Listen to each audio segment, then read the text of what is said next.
Good afternoon, everybody. It's Novamad 1966. I'm coming at you with a little unboxing. I usually don't buy books off of eBay. I've said that a few times.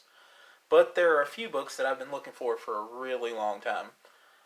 Some of you all may not be as excited about these. It just depends on what your collector scope is, I guess, like what you're into or whatever. But anyway, so this may look like from the package here. I haven't looked at these yet. I just got them out of like this little manila envelope. This may look like an episode of How Not to Ship Your Expensive Comic Books that you saw on eBay, with the spines almost stuck to the tape on the sides.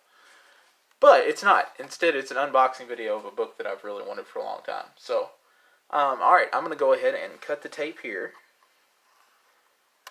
And cut. I'm going to cut the tape here. And let's see what we've got, folks.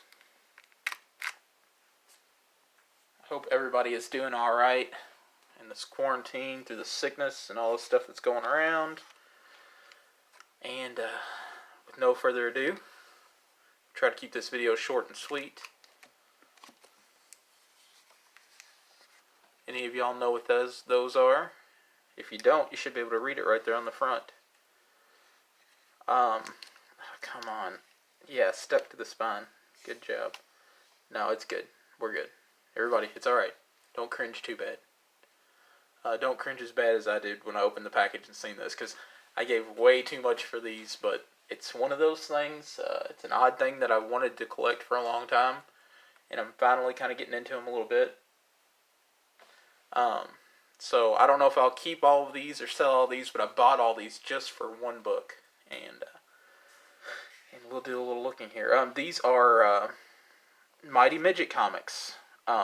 They were made by the Samuel Lowe Company in Kenosha, Wisconsin. And kind of a funny thing is my dad and all them grew up.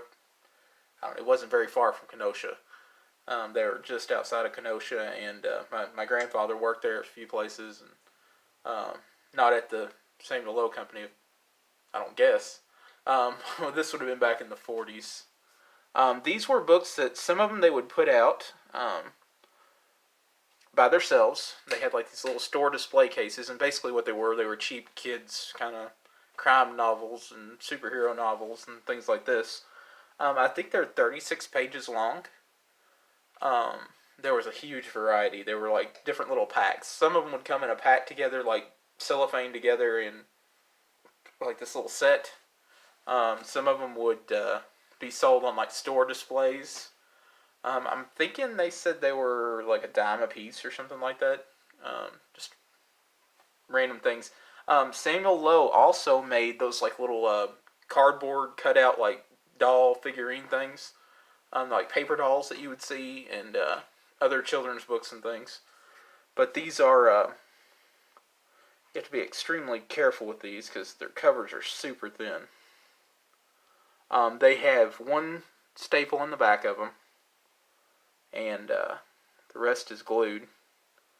But oddly enough, I mean, these are in pretty good shape. I mean, most of the colors were black and white.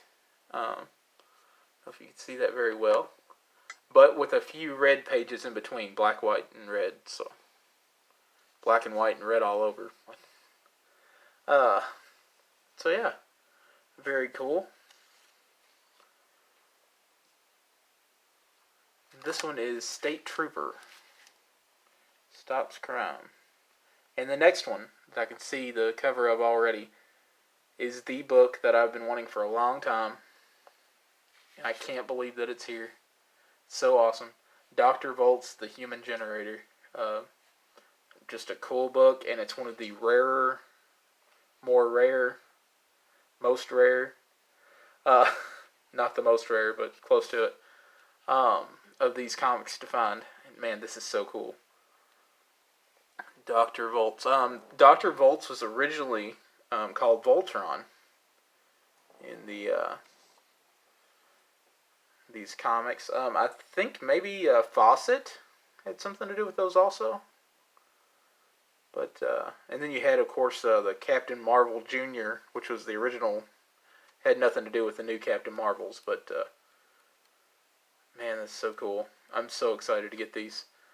This one is probably going into my shop.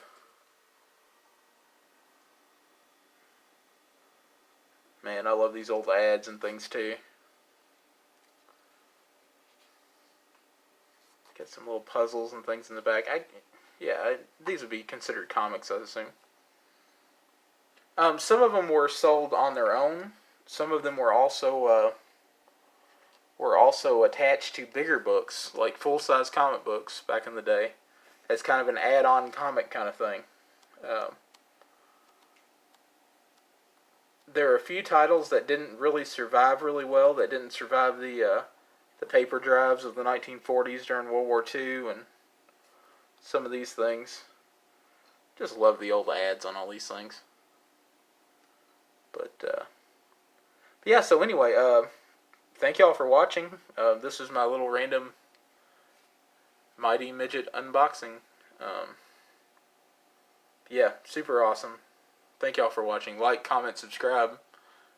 If you're into these, or you know somebody who is, or you know something about them, post it in the comments. I know there are a few of you guys that I'm expecting to comment on this one because I'm thinking that you're probably into these, or at least you have a few of them.